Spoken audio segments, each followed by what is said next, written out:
Kronologi Satpam SMKN 9 Kabupaten Tangerang ditikam anggota LSM, bermula ingin temui kepala sekolah.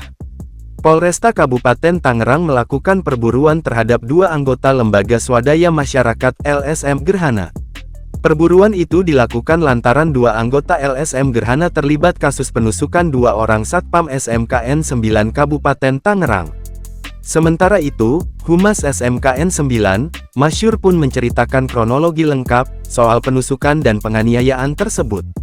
Mansur menjelaskan, dua oknum LSM Gerhana datang menggunakan motor Honda PCX merah, sekira pukul 12 waktu Indonesia Barat siang. Kedatangan dua anggota LSM itu, kata Mansur, bukan untuk meminta THR, melainkan ingin menanyakan terkait surat yang dikirim pada minggu lalu. Mansur menuturkan, isi surat itu berupa dugaan oknum LSM terhadap SMKN 9, soal penyelewengan dana bantuan operasional sekolah BOS dan BBM subsidi.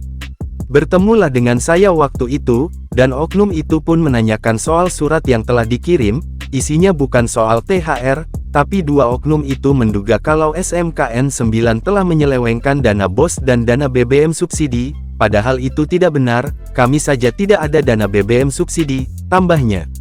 Setelah berbincang dengan Mansur, dua oknum LSM itu pun berupaya untuk menemui kepala sekolah. Akan tetapi, kata Mansur, saat itu kepala sekolah SMKN 9 sedang ada keperluan di luar sekolah.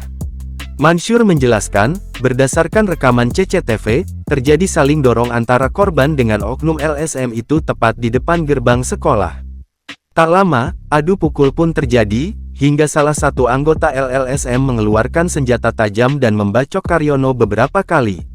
Mansur menjelaskan, setelah melakukan penusukan, dua oknum anggota LSM itu langsung bergegas pergi.